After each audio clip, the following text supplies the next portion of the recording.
여러분 반갑습니다. 오늘은 질적 연구 방법론의 6번째 강의입니다. 오늘 강의의 주제는 질적 연구에서 자료 수집을 어떻게 할 것인가에 대해서 강의를 해드리겠습니다. 오늘 강의의 큰 주제는 질적 연구에서의 자료 수집과 또한 질적 연구에서의 자료 수집 방법에 대해서 강의를 해드리겠습니다. 먼저 여러분들이 이 질적 연구를 할 때는 여러분들이 표본에 대해서 먼저 이해하는 것이 중요합니다. 왜냐하면 우리가 연구를 할 때는 연구의 대상이 있습니다. 내가 어떤 주제에 대해서 연구를 하고자 할 때 그 주제에 해당하는 대상이 있습니다. 그러나 안타깝게도 연구의 대상 전체를 연구에 포함한다면 얼마나 좋겠습니까? 그러나 그 전체를 연구에 다 포함할 수 없습니다. 그러면 이 연구 전체의 대상을 가지고 표집하는 것, 이것이 중요한 문제로 떠오르고 있습니다. 그래서 일반적으로 여러분들이 양적 연구를 하든 질적 연구를 하든 우리가 연구를 하고자 하는 대상이 있을 때 그 전체 대상을 하지 않고 그 전체 대상 가운데서 일부를 뽑아서 우리가 실험을 합니다. 그 실험을 통해서 측정을 하든지 실험을 하든지 그 측정과 실험과 조사를 통해서 전체 그 결과를 통해서 전체 특정을 우리가 추정을 합니다. 그럼 우리가 먼저 여기서 이해하고 넘어가야 되는 것은 표본과 표집에 관련된 용어를 먼저 이해해야 됩니다. 좀 간단하게 여러분들에게 설명해 드리겠습니다. 먼저 모집단을 이해해야 되고, 두 번째는 표본의 의미에 대해서 이해해야 되고, 세 번째는 표집에 대해서 이해해야 됩니다. 모집단은 뭐냐? 모집단은 연구자가 연구하고자 하는 주제에 관련된 전체 대상이 모집단이 됩니다. 예를 들면 이런 겁니다. 계속적으로 제가 예를 같이 들어오고 있지만, 내가 이번에 장애인을 대상으로 해서 외상 후 성장에 대해서 연구하고 싶다. 이렇게 하면 대상은 장애인입니다. 근데 주제는 뭐냐면 외상 후 성장을 한 장애인입니다. 그럼 모집단이 뭐냐면 외상 후 성장을 한 장애인 전체가 모집단이 됩니다.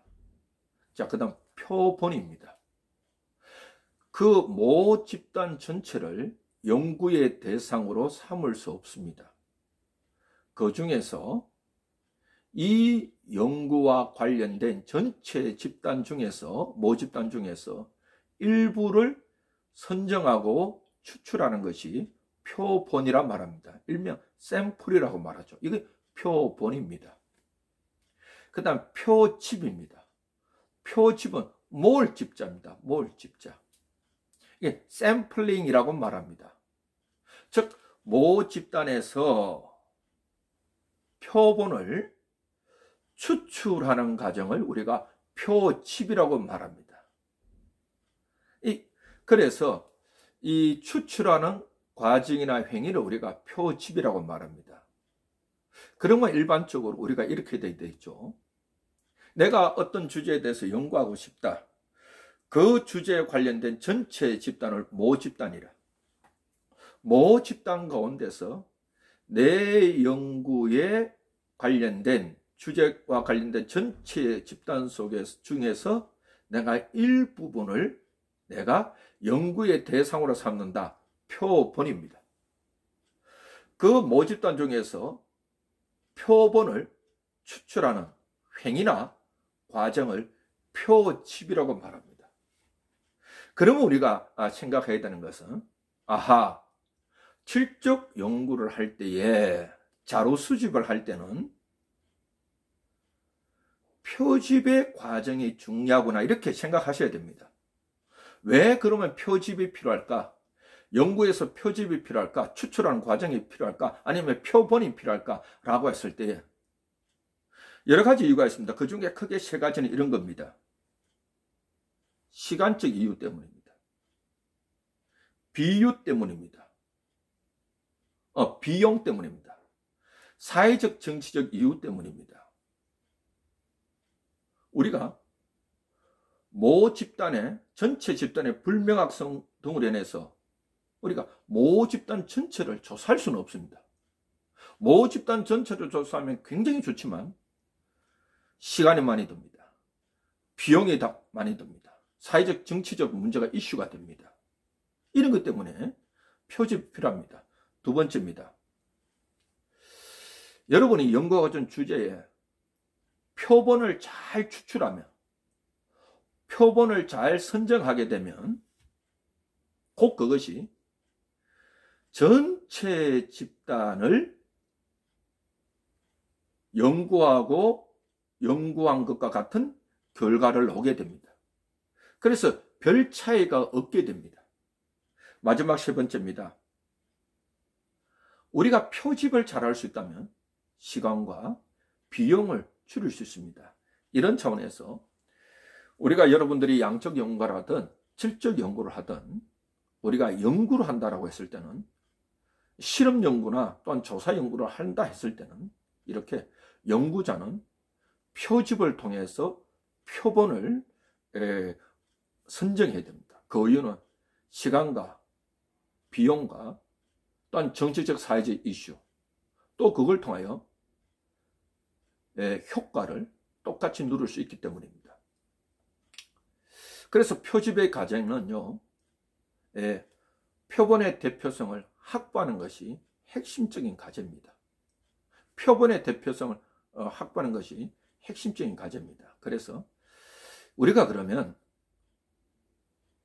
어떻게 표집할 것인가? 그래서 질적 연구에서 이런 말합니다. 질적 연구에서는 어떻게 표집을 할 것인가?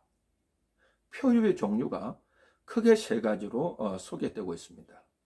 첫째는 우발적 표집입니다. 둘째는 의도적 표집입니다. 셋째는 눈덩이 표집입니다. 의도적, 우발적, 눈덩이. 자, 여러분들 이 용어에 대해서 가만히 생각하고 뉘앙스를 이해하면 충분히 우리가 이해할 수 있습니다. 먼저 우발적 표집이라. 우발입니다. 주가 어디 있냐? 연구자가 있습니다. 연구자가입니다. 연구자가 쉽게 말하면 편리하게 닥치는 대로 표본을 추출하는 것입니다. 우발적으로입니다. 우발적으로. 연구자 계획 없이 생각하면 됩니다. 연구자가 뭐 전략을 짜거나 계획을 갖거나 이런 차원이 아니라 내가 의도하지 않고 편리한 대로 닥치는 대로 이렇게 추출하는 겁니다. 그러면 이 과정이 뭐냐면 연구자가 표집이 이루어지는 시간이나 장소에 대해서 그냥 우연히 접근해서 이루어지는 겁니다. 그래서 표본이 추출되는 겁니다. 이래 되면 우발적 표집은 장점이 있습니다. 편리합니다. 그러나 단점이 있습니다. 과연 표본으로 추출된 이 대상들이 전체 모 집단을 대표할 수 있을까? 여기에 의문점이 생기는 겁니다. 그래서 이 우발적 표집은 대표성이 낮아서 일반화할 수가 없게 됩니다. 그래서 문제가 생길 수 있습니다. 그 다음에 두 번째, 의도적 표집입니다. 말 그대로죠. 연구자가 계획을 가지고 자기 연구의 주제와 합당한 모 집단 중에서도 가장 타당하다고 생각되는 연구 참여자들을 선정하고 추출하는 것이 의도적 표집입니다. 말 그대로 연구자가 의도를 갖고 연구 참여자를 표본을 추출했다. 이래 되는 것이죠. 그래 되면 이 연구에 있어서 이 좋은 점은 뭐냐면 연구자가 자신의 지식과 자신의 연구 주제와 자신의 연구 목적의 특성에 기초하여서 연구자의 판단에 따라서 표본이 추출됩니다.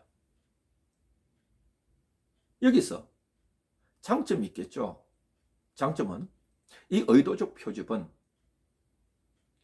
연구자가 자기 주제에 맞는 모집단 속에서 표본 샘플을 모집하기 때문에 대표성을 가질 수 있습니다. 일반화하기 쉽습니다. 그러나 또 한 가지 약간 단점이 있겠죠. 연구자가 의도를 가지고 들어갔기 때문에 조금 오염이 될 여지도 있습니다. 그것이 의도적 표집입니다. 눈덩이 표집입니다. 쉽게 말해 이런 쉽게 생긴 눈덩이만 생각해 보세요. 우리가 어린 시절에 눈을 가지고 눈사람을 만듭니다. 맨 처음에 우리가 눈사람 만들 때 뭐 여러분 하시는지 모르겠습니다. 혹시 연탄 아나요? 연탄재를 아나요? 우리가 어릴 때는 눈덩이 만들 때 연탄재를 가지고 먼저 눈에 한번 굴립니다. 이렇게 굴리면 한 번만 이렇게 굴려놓으면 그 연탄재에 눈이 딱 갖다 붙습니다. 그 다음부터 눈이 붙은 연탄재는 이 연탄재를 가지고 눈이 있는 곳에 쏙 굴립니다. 그러면요 눈은 눈에 다 달라붙습니다. 그래서 큰 눈덩이를 붙입니다. 이런 차원입니다. 눈덩이 표집은 연구자가 연구 주제와 관련된 모집단은 알고 있는데 누구를 선정해야 될지 어떤 사람을 해야 될지 잘 모르는 경우입니다. 접근 가능한 방법을 잘 모를 때 이 방법을 수행합니다. 즉 이런 것이죠. 외상후 장애인을 대상으로 해서 외상후 성장에 대해서 연구를 합니다. 장애인의 외상후 성장에 대해서 연구합니다. 먼저 연구자는 장애인 중에서 후천적이든 선천적이든 장애인 중에서 외상후 성장을 한 사람의 연구자를 표본을 추출합니다. 그래서 그 사람을 면담합니다. 그리고 그 사람을 통하여서 그 사람에게 협조를 얻어서 그 사람이 알고 있는 외상후 성장을 한 장애인을 또 추천을 받습니다. 또 그 사람을 통해서 C라는 사람을 추천을 받습니다. 이것이 눈덩이 표집이다 이렇게 말합니다. 그래서 이것은요 모 집단을 통하여서 쉽게 말하면 연구 주제와 관련된 전체 집단을 통하여서 소수의 사람을 선정합니다. 그 소수의 사람을 통하여서 또 다른 사람을 소개받습니다. 또 다른 사람을 소개받습니다. 이렇게 해서 지속적으로 가는 것이 눈덩이 표집입니다. 지금 사실 질적 연구에서는 이 눈덩이 표집이 많이 활용되고 있습니다. 우리가 모 집단에서 샘플을 찾기 힘들 때 이 눈덩이 표집을 통하여 소개받아서 이 연구 참여자들을 소개받고 있습니다. 이 눈덩이 표집입니다. 일반적으로 지금 우리나라에서나 이 질적 연구 방법에서 눈덩이 표집을 많이 사용하고 있습니다. 자, 그럼 이렇게 우리가 볼 수 있겠죠. 표집 방법이 크게 세 가지가 있는데 하나는 우발적 표집과 의도적 표집과 눈덩이 표집이 있습니다. 그럼 우리가 조금 더 생각해 보면 우발적 표집은 모 집단의 대표성을 확보하기 힘들다. 그러면 질적 연구에서 사용하는 좀 힘들게 되는 생각이 들죠. 그러면 둘 중에 하나겠죠. 여러분들이 질적 연구할 때 의도적 표집을 하든지 눈덩이 표집을 하는 것이 좋겠다. 이렇게 볼 수가 있는 것이죠. 그럼 우리가 이 표본을 추출하는 행위나 과정을 우리가 표집이라 했는데, 표집을 할 때 고려해야 될 상황이 세 가지가 있습니다. 하나는 시간적 차원입니다. 하나는 공간적 장소적 차원입니다. 마지막 세 번째가 사회적 문화적 차원입니다. 그래서 우리 질적 연구자가 이 표본을 선정하는 과정에서 시간적 차원을 고려해야 됩니다. 연구자가 언제 표본을 뽑는 것이 좋을 것인가? 이런 것에 대해서 고민해야 됩니다. 우리가 이 질적 연구를 수행하기 이전에 하는 것이 좋을까? 연구 계획서를 발표하기 이전에 하는 게 좋을까? 연구 계획서를 발표하고 난 후에 하는 것이 좋을까? 이런 것들. 그러면 미리 내가 어떤 주제에 대해서 연구하고자 하는 관심이 있다면, 내가 어떤 질적 연구를 먼저 수행하기 전에 그들의 관심이 무엇인지 조금 더 알기 위해서 연구 계획서를 쓰기 전에 들어갈 수 좋을까? 언제 표본을 뽑는 것이 좋을까? 이런 것에 대해서 우리가 고민해야 됩니다. 시간 그 자체가 연구의 초점이 될 수가 있습니다. 두 번째입니다. 장소적 차원입니다. 공간적 차원입니다. 우리가 샘플할 때, 표본을 표집할 때 어떤 장소가 좋을까? 어떤 공간이 좋을까? 그리고 표본할 때 장소와 공간과 그 다음에 위치에 제약이 있다는 것을 우리가 고려해야 됩니다. 그런 것 하나하나까지도 우리가 생각해야 됩니다. 그래서 여러분들이 연구하고자 하는 샘플이 어떤 표본이 있을 때 내가 어느 장소 들어가고 거기는 어떤 제약이 있고 거기는 어떤 공간이 있을까? 이런 것을 우리가 고려해야 됩니다. 세 번째입니다. 사회적 문화적 차원입니다. 여러분들이 질적 연구를 하실 때 연구자를 찾아갈 때 기관을 찾아갑니다. 아니면 학교를 찾아갑니다. 그거 하면 행정적인 문제가 있습니다. 또 그 조직에 문제가 있습니다. 그 조직 내 문화적 차이가 있습니다. 그 다음에 언어적 차이가 있습니다. 이런 것들 우리가 고려하면서 표집을 해야 됩니다. 우리 연구자가 그냥 무작정 아니면 이 닥치는 대로 아무데나 가자 이런 것이 아닙니다. 우리가 이 질적 연구에서 연구를 잘하기 위해서는 시간적과 공간적과 또한 사회적 것에 여러분들이 고려를 하면서 표집에 나서야 됩니다. 그래야 실수를 줄일 수 있고 연구를 효과적으로 할 수 있는 것입니다. 또 우리가 크게 또 알아봐야 되는 것은 우리가 표본을 추출할 때 원리에 대해서 좀 연구자가 좀 알고 있어야 됩니다. 연구자가 이 표본을 추출할 때 표본 추출의 원리가 크게 두 가지가 있습니다. 하나는 적합성과 하나는 충분성입니다. 적합성을 우리가 적절성이라고도 얘기할 수 있습니다. 먼저 봅시다. 원리가 두 가지. 먼저 표본의 적절성입니다. 말 그대로입니다. 적절하다. 즉 연구자가 표본을 선정할 때 이 연구에 가장 좋은, 가장 적합한 참여자를 선택해야 한다는 것입니다. 이것이 이 표본이 모 집단을 대표할 수 있는 그런 참여자를 표본을 선정하고 추출해야 된다는 것이죠. 그래서 이 표본을 추출할 때는 크게 두 가지 있죠. 임의적 표본 추출과 두 번째는 이론적 표본 추출이 있습니다. 임의적 표본 추출은 이 뽑힌 이 참여자가 그 주제에 대해서 아는 내용이 없습니다. 그래서 그 안에서 의미를 찾아내고 가능성을 찾아냅니다. 그 다음에 이론적 표본 추출입니다. 말 그대로입니다.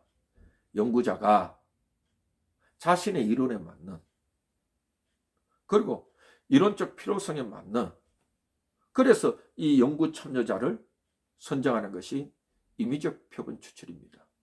다시 정리하면 표본 추출 원리는 적절성입니다. 연구자가 연구하고자 하는 주제에 가장 좋은 표본을 선정하라. 두 번째입니다. 충분성입니다. 이 충분성은 뭐냐면 이 자료입니다. 표본을 통하여서, 연구 참여자를 통하여서 자료를 수집할 때에 어느 정도까지 수집해야 되느냐 이겁니다. 즉 결론적으로 말하면 연구하고자 하는 연구 주제와 주제를 충분히 드러낼 수 있는 연구 자료가 있어야 된다는 것입니다. 그러나 충분성은 뭐냐면 어떻게 이 연구 자료가 충분하냐 했을 때에 그 연구 자료의 자료 포화 상태까지 이르러야 된다는 것입니다. 자료 포화 상태라는 것은 연구자가 연구 참여자를 우리가 연구해 가면서 인터뷰하면서 면담하면서 A라는 연구 참여자, B라는 연구 참여자, C라는 연구 참여자, D라는 연구 참여자 계속 표본을 선정해서 그들에게 연구하고 인터뷰해 봤을 때 어느 선에 갔을 때에 연구 참여자는 다르지만 그들로부터 나오는 내용은, 의미는 반복되는 그 수준까지 가는 겁니다. 이제 더 이상 새로운 자료가 나오지 않겠다? 연구자가 생각했을 때 더 이상 새로운 자료가 나오지 않는다? 이것이 자료의 포화 상태라고 말합니다. 그래서 우리가 표본 추출의 원리에서 중요한 것은, 그래서 적절성이 뭐냐면 이 표본이 연구하고자 하는 주제와 가장 좋은가, 그 다음에 충분성, 선정된 표본을 통하여서 자료가 포화 상태에 이르는가, 이것이 충분성입니다. 그럼 우리가 제가 이 질적 연구를 가르치고 하다 보면 이런 질문을 합니다. 표본의 크기는 어떻게 됩니까? 즉 표본의 사례는 몇 사례야 됩니까? 조금 더 쉽게 말하면 연구 참여자의 숫자는 몇 명으로 해야 됩니까? 이것이 표본의 크기입니다. 질적 연구에서 말합니다. 누구도 그 질문에 대답할 수 없습니다. 그러나 이 질적 연구의 여러 가지 방법에 따라서 여러분이 하시는 질적 연구의 신뢰성을 높이기 위해서는 그래도 질적 연구자들이 사례 수는 어느 정도 있어야 된다라는 것은 어느 정도 합의된 것이 있습니다. 연구 논문에서.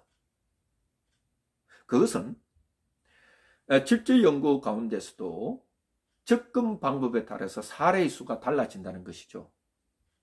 여러분이 말했듯이 내러티브 연구는 개인을 대상으로 할 때입니다. 현상학에서의 이 표본의 크기는 10명, 이 최소가 6명입니다. 가장 적절한 수가 10명입니다. 그 다음에 근거 이론은, 새로운 이론을 생성할 때는 사례 수가 20명에서 30명 정도 돼야 된다 했습니다. 사례 연구에서는 사례의 크기가 이 4크기 이상, 4사례 이상 가면 안 된다 해서 4사례 이상이면 빈약해집니다. 이것이 어느 정도 약속된 기준입니다. 그래서 질적 연구에서의 표본의 크기는 연구 접근 방법에 따라서 다르다는 것이죠. 중요한 것은 그래도 여기서 우리가 큰 원리를 알아야 됩니다. 질적 연구의 주된 관심은 양이 아닙니다. 표본의 크기가 아닙니다.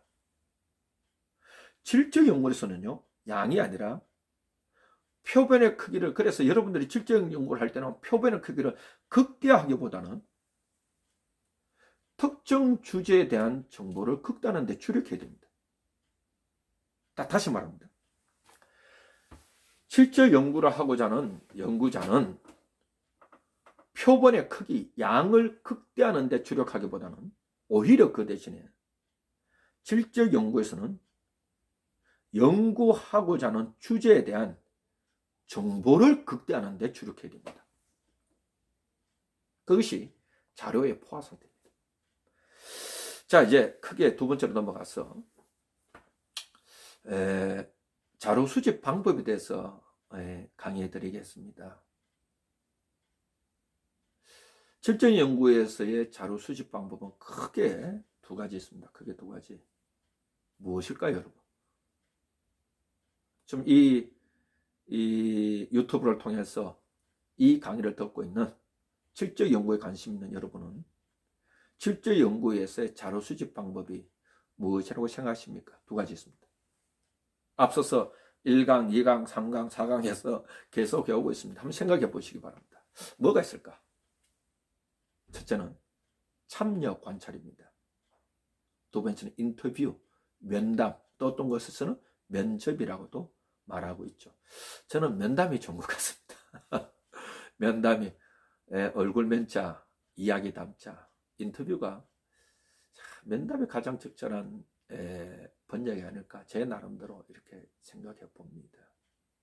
사실 이 자료 수집 방법이 인터뷰와 참여 관찰과 면담에 대해서는 이분 더 세밀한 것은 계속적으로 깊이 있는 강의는 또 계속 제가 강의를 해드리겠습니다. 먼저 참여 관찰에 대해서 우리가 한 번 더 먼저 살펴보도록 하겠습니다. 사실 참여 관찰은요, 현장에서 얻는 지혜입니다. 말 그대로입니다. 참여해서 관찰한다. 연구자의 삶 속에 들어가서, 삶에 들어가서 참여해서 관찰을 통하여 얻은 자료, 이것이 참여 관찰입니다. 특별히 이 참여 관찰이 중심이 되는 것이 문학기술지입니다. 여러분들에도 이 질적 연구에서 강의할 때, 초도에 강의할 때 이 질적 연구는 인류학에서부터 시작됐다. 제가 이렇게 강의해 드렸습니다. 문학기술지라는 것은 어떤 집단이 있습니다. 그 집단에서 일어나는 문화를 그대로 글로 표현해 주는 것, 사건을 중심으로 표현해 주는 것, 이것이 문학기술지란 말합니다.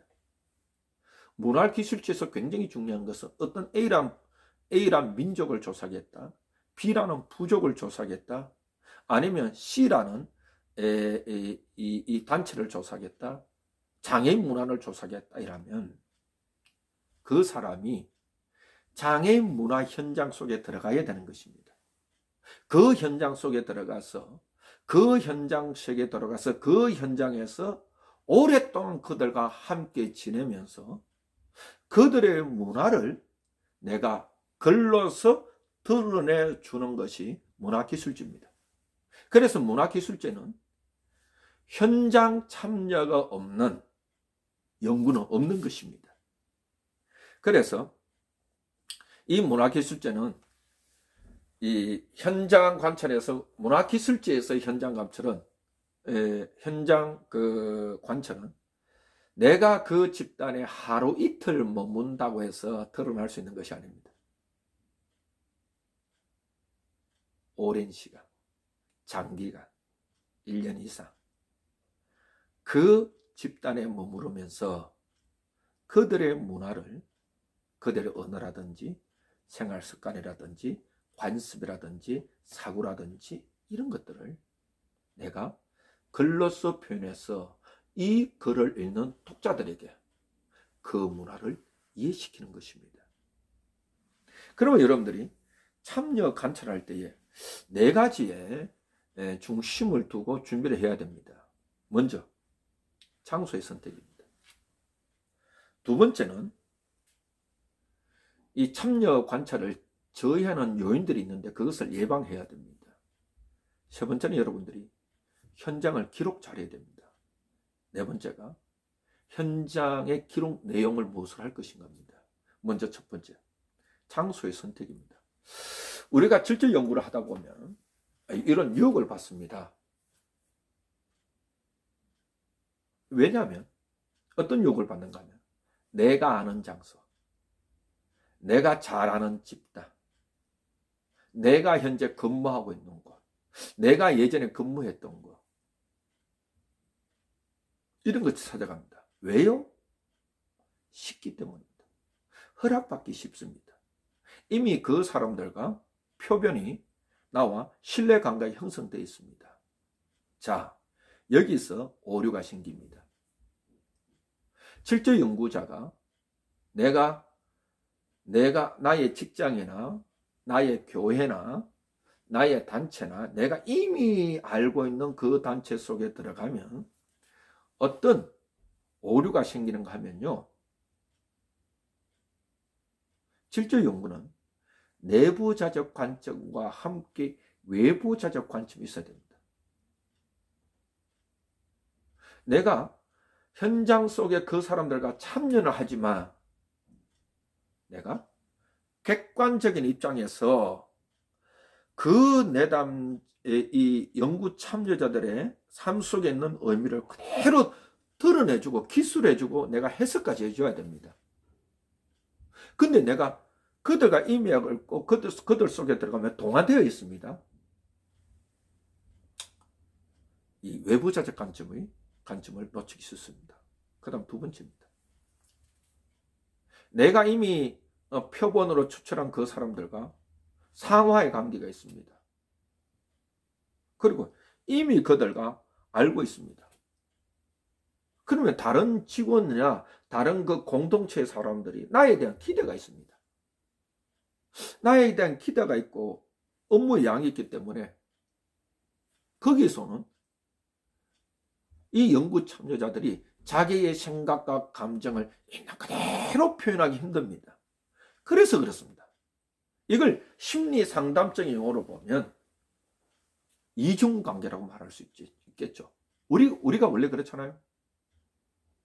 상담을 할 때 가장 어려운 대상이 이중관계입니다. 그래서 이중관계에서는 상담을 하지 말라 이랬기 때문에. 왜냐? 이 내담자가 자기를 있는 그대로 드러내지 못하기 때문입니다. 그래서 이 연구자가 표본을 추출할 때에 내가 이미 알고 있는 장소는 가지 말라. 내가 예전에 근무하고 또 알고 있는 장소도 가지 말라. 이렇게 말합니다. 그 다음에 두 번째입니다. 참여 관찰의 타당성을 저해하는 요인들이 있습니다. 그게 뭐냐면 연구자와 연구 참여자 간에 감정적인 막이 생긴 겁니다. 불신이 생긴 겁니다. 이러면 저해를 합니다. 두 번째입니다. 어떨 때는 연구 참여자의 성별과 나이가 어떨 때는 저해하는 요인이 될 수 있습니다. 이런 것까지도 여러분들의 문화적 차원도 고려해야 됩니다. 세 번째는 연구자가 어떤 주제에 대해서 그 연구 참여자들과 오랜 기간 동안 연구했습니다. 연구 참여자가 오랜 기간 동안 연구하다 보니까, 현장에서 연구하다 보니까 이미 그들과 동화되어 있습니다. 그럼 뭐가 내부자적 관점에서는 굉장히 좋지만 이게 균형입니다. 외부자적 관점에서 문제가 생길 수 있습니다. 이것이 될 수 있고, 그 다음 네 번째입니다. 이 현장 참여에서 특히 문화기술전 이런 차원에서는 현장을 관찰할 수 있는 시간이 정해져 있습니다. 이것도 어떻게 보면 오염이 될 수 있습니다. 왜냐하면요, 현장을 관찰하는 시간이 이미 정해져 있으면 문화기술 차원에서 연구자가 그 연구 이 장소에 들어가면 이미 연구 참여자나 그 관계자들이 현장을 깨끗이 할 수도 있습니다. 또 정하게 만들 수도 있습니다. 다른 사람을 보이기 위해서. 그래서 정보가 오염될 수 있습니다. 다섯 번째는요. 연구 참여자들을 볼 때 연구자가 감시자 역할을 하는 것 같습니다. 이럴 때 이 타당성이 저해받을 수 있습니다. 우리도 그렇습니다. 제가 상담을 전공하고 있지만 우리가 기업체 상담을 가거나 이런 데 가면 이 기업체 상담은 내담자들이 두려워합니다. 지금 이 상담 내용이 상부로 보고되는 것이 아닌가, 상사에게 보고되는 것이 아닌가, 혹시 이 상담자를 통하여서 나에 대한 관련된 이야기가 보고될까봐 두려워합니다. 그래서 우리 기업체에서 우리가 상담자들을 가면 이렇게 감시자로 오해하는 경우가 있습니다. 이와 똑같은 현상이 나타납니다. 그래서 이 질적연구에서의 연구의 도구는 연구자 자신입니다. 그래서 연구자는요, 연구 참여자들과 이 저해 요인을 없애기 위해서 신뢰 관계를 형성하는 것이 참 중요합니다. 그리고 내부자적 관점과 외부자적 관점을 견지하기 위해서 노력해야 됩니다. 우리 연구자가 연구 참여자와 함께 우리가 현장 관찰할 때에 내가 이미 동화되었다면 그 장소에 빠져나와야 됩니다. 자, 크게 세 번째, 현장을 기록해야 됩니다. 왜냐하면 여러분, 질적 연구는 연구 참여자의 이야기를 언어로 기술을 해줘야 됩니다. 그러면 질적 연구에서의 연구 결과의 원자료는 연구 참여자들의 언어가 되어야 됩니다. 그 언어도 크게 두 가지 나눕니다. 비언어적 커뮤니케이션과 언어적 커뮤니케이션입니다. 이것을 연구자가 비언어적 커뮤니케이션이든 언어적 커뮤니케이션이든 현장에 있는 것을 다 기록해 놓을 때 이것이 연구의 발판이 되고 연구의 자료가 되고 연구를 성과를 결과를 내는데 가장 중요한 위치에 차지하고 있는 겁니다. 그래서 무엇을 기록할 것인가? 그러면 질적 연구에서 현장에서 우리가 연구를 할 때 무엇을 기록할 것인가 라고 했을 때 저는 이런 말 하고 싶습니다. 모든 것을 다 기록하라. 귀로 들은 것, 눈으로 본 것, 내가 가슴으로 느껴진 것, 그래서 내 오감각을 통해서 시각, 후각, 미각, 청각, 촉각을 통해서 내가 안 정보를 모두 기록하라. 자, 근데 중요한 게 있어요. 기록할 때 먼저 사실부터 기록해야 됩니다. 팩트부터 기록해야 됩니다. 그냥 단지 나의 느낌만 기록하는 것이 아닙니다.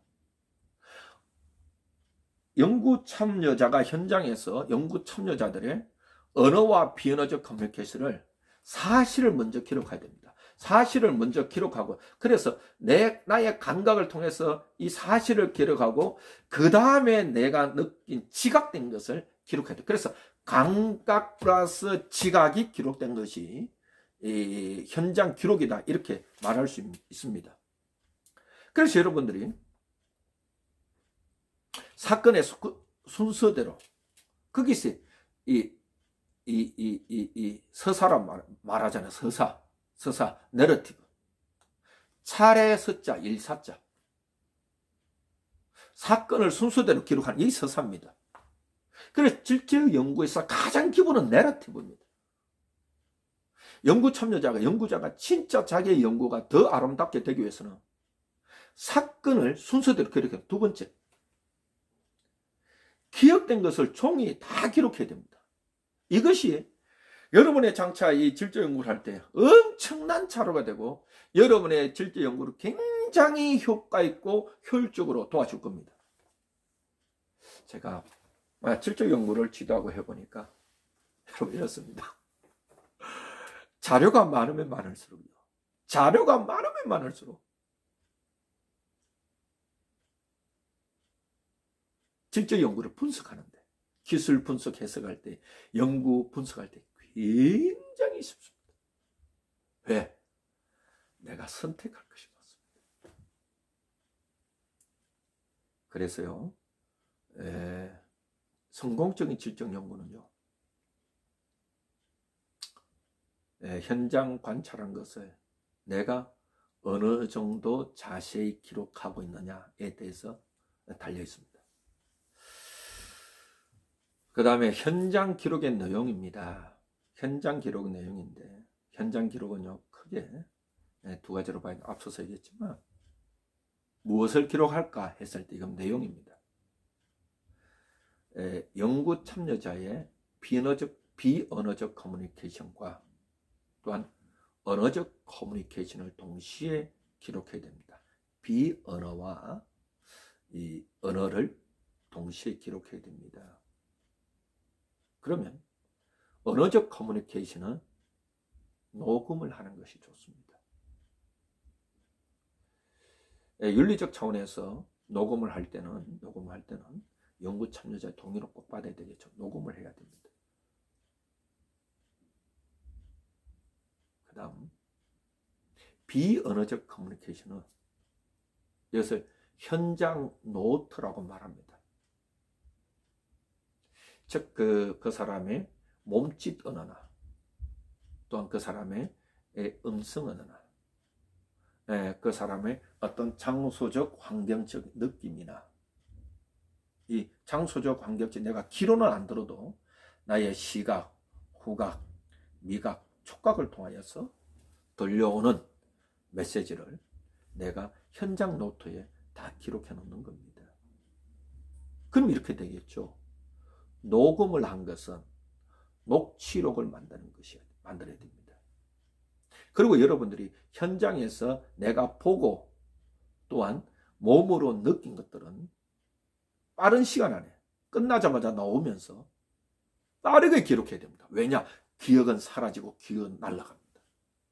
빠르게 기록해 놓으면 여러분들은 엄청난 질적 연구의 자료가 됩니다. 질적 연구는 질적 연구를 효과적으로 쉽게 하는 방법은 자료를 많이 가져라.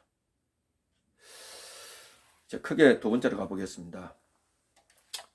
자료 수집 방법에서 면담이 있습니다. 자, 첫째는 현장 관찰입니다.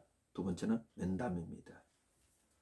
사실 면담은 인터뷰라고 말합니다. 어떤 곳에서는 면접이라고 말합니다. 그래도 면담도 크게 세 가지 면담이 있죠. 뭐냐면 비구조화 면담과 방구조화 면담과 그 다음에 구조화 면담이 있습니다. 이렇게 우리가 나눠볼 수 있습니다. 질적 연구에 사용하는 면담은 구조화 면담법은 아닌 것 같습니다. 제가 볼 때는 질적 연구에서 사용하는 면담은 두 가지인 것 같습니다. 제가 보기엔 두 가지입니다. 하나는 비구조화 면담과 하나는 방구조화 면담입니다. 그러면 비구조화 면담이 뭐냐? 다 그려놓습니다. 안일비자입니다. 안일비. 구조가 없는 면담법이다. 이 말입니다. 누가 구조가 없냐? 여기서 구조가 있다, 구조가 있다, 없다는 것은 어디에 있는가 하면요. 주어가 연구자가입니다. 연구자가 면담에 구조를 갖고 있냐, 없냐가 비구조와 방구조와 이런 의미입니다. 그래서 이 비구조라는 것은 연구자가 이 연구 참여자를 만나러 갔을 때 연구 참여자를 만나면서 인터뷰를 합니다. 면담을 합니다. 이때 연구자는요. 무엇을 질문할까? 무엇을 물어볼까? 아무런 개념이 없습니다. 왜요? 내가 연구하고자 하는 주제는 있는데 연구 참여자가 무엇을 말할지 어떤 것을 말할지 모르기 때문입니다. 그래서 나는 아무것도 모릅니다 라는 자세로 들어가는 겁니다. 그래서 연구자가 알고 있는 질문의 내용은 거의 없습니다. 쉽게 말하면 무턱대고 들어가는 겁니다. 무턱대고 들어가서 그 연구 참여자와 이야기를 나눈 겁니다. 이것이 아무런 질문하는 내용도 없고 무턱대고 들어가서 서로 연구 참여자와 이런저런 상호작용을 통해서 이런저런 대화를 나누면서 알게 되는 것이 비구조화 면담법입니다. 기본적으로 말합니다. 기본적으로는 이렇게 말합니다. 연구자는 무엇을 물어야 될지 모릅니다. 연구자는 어디서부터 질문을 시작해야 될지도 모릅니다. 모르기 때문에 연구자는 질문을 준비하지 않습니다.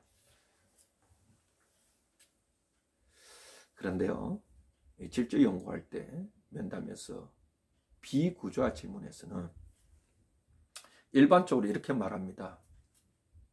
연구자는 첫 번째 면담에서 연구자는 연구 참여자가 자기 삶의 이야기를 마음껏 편안하게 도우라 이래 얘기합니다. 그냥 주절주절 그냥 연구 참여자가 무슨 얘기를 하든 주절주절 얘기하게 도우라 이래 합니다. 얘기를 하는데 방해하지 말라. 연구자가 내가 묻고 싶은 거 묻지 말고 그냥 수다 떨듯이 생각이 남자나 여자는 뭐 있어 수다 떠는 얘기 있죠.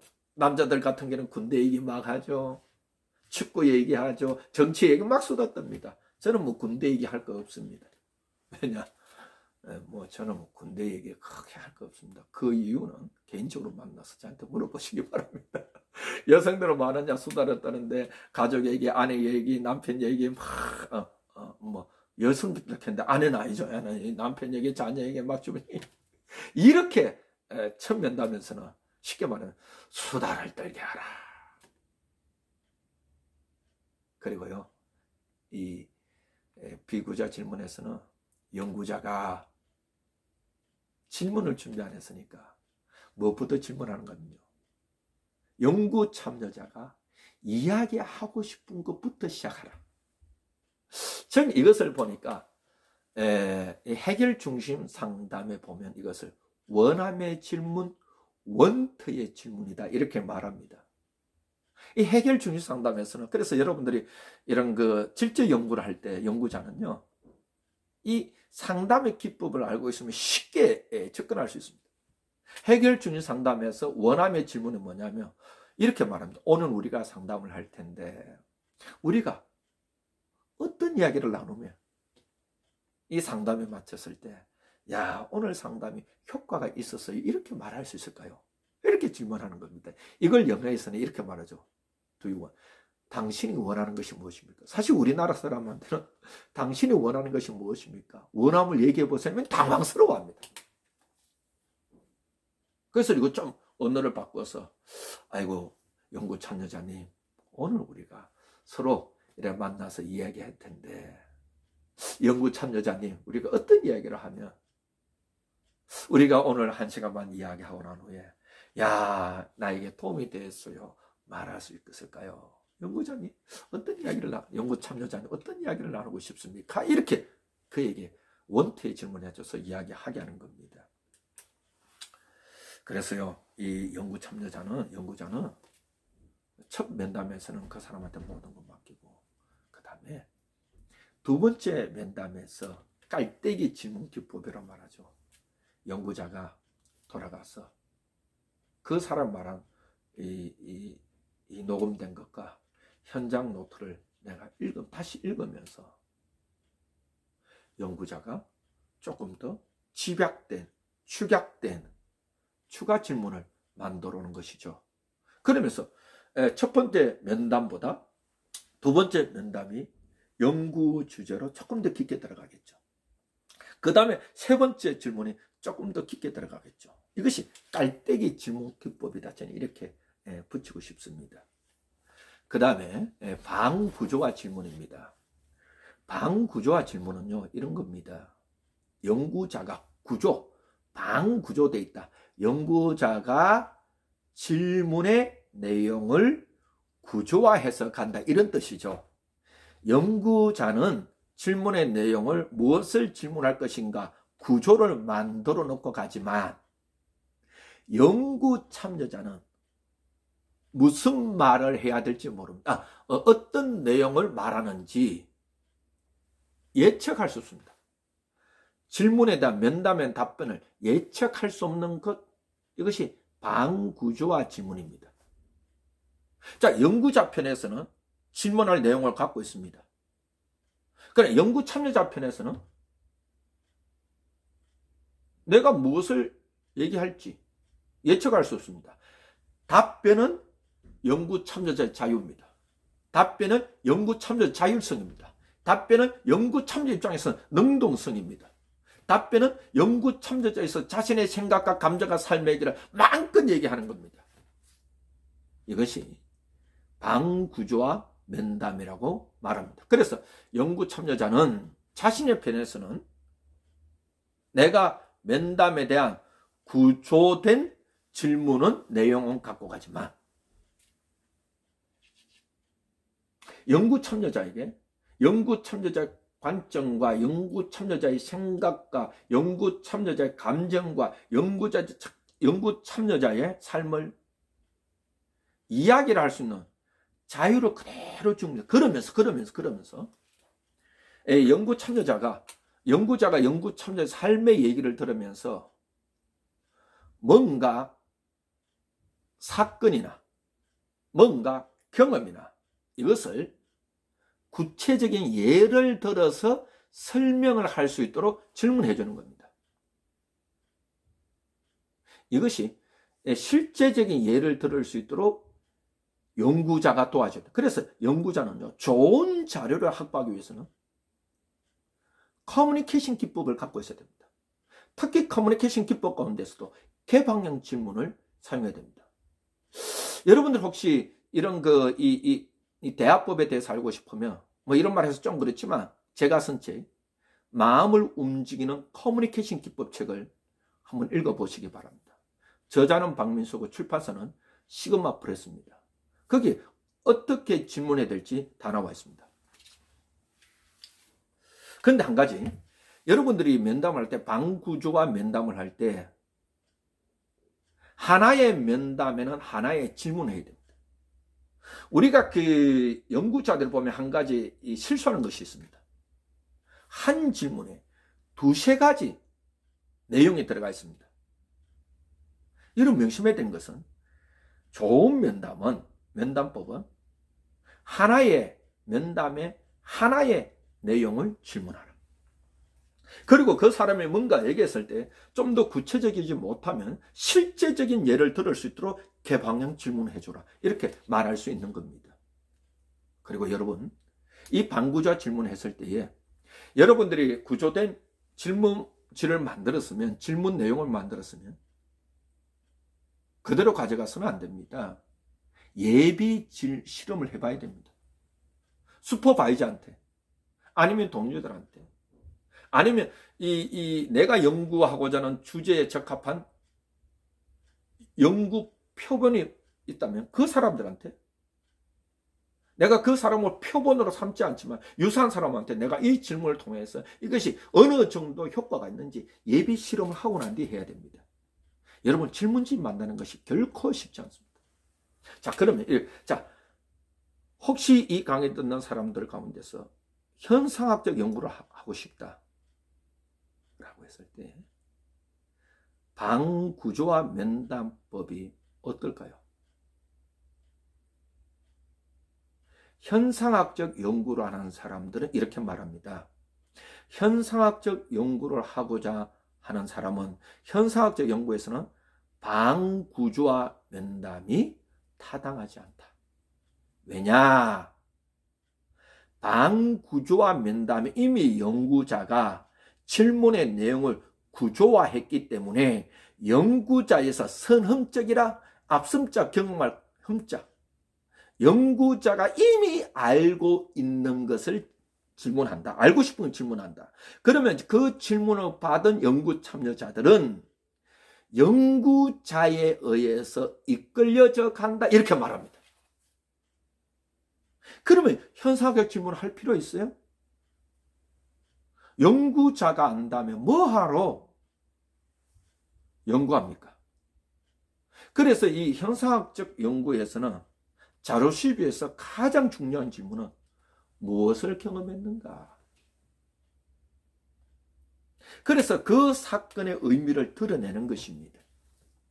그래서 현상학적 연구를 여러분들 보실 때 방구조와 질문조가 있으면 아하 이렇게 하셔야 됩니다. 자, 그런데 우리나라에서 이 형상학적 연구들을 보면 방구조와 질문으로 면담으로 한 경우가 많이 있음을 봅니다.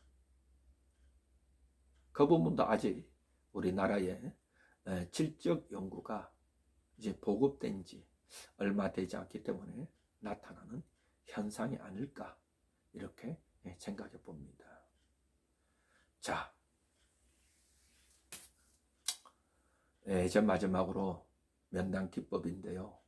효과적인 면담법과 비효과적인 면담법이 있습니다. 한마디로 말하면요, 효과적인 면담법은 경청입니다. 그리고요, 개방형 질문하는 것입니다. 비효과적인 면담법은요, 한 질문에 너무 많은 내용의 질문이 들어가 있는 겁니다. 두 번째는요, 그 연구 참여자가 어떤 얘기를 할 때 부정확한 사실을 얘기할 때 중간에 끊고 그 수정해 주는 겁니다. 세 번째입니다.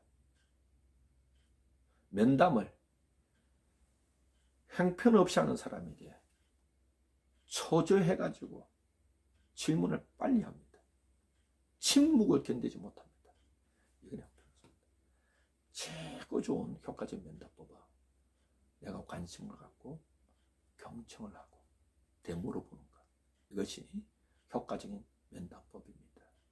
오늘 강의는 제가 여러분들에게 질적 연구 방법론에서 자료의 수집 중에서 표본 추출 과정과 그 다음에 자료 수집 방법에 대해서 강의를 해드렸습니다. 오늘도 저의 박민수의 질적 연구 방법론을 경청해 주셔서 시청해 주셔서 고맙습니다. 여러분 혹 이 강의 들으면서 효과가 여러분 도움되면 박민수 교수 상담 TV라는 유튜버가 있습니다. 그것이 질적 연구 방법론을 시리즈로 계속 강의해 주고 있습니다. 구독을 꼭 눌러주시고 또 좋아요도 한번 해 주시면 고맙겠습니다. 오늘 강의에서 마치겠습니다. 감사합니다.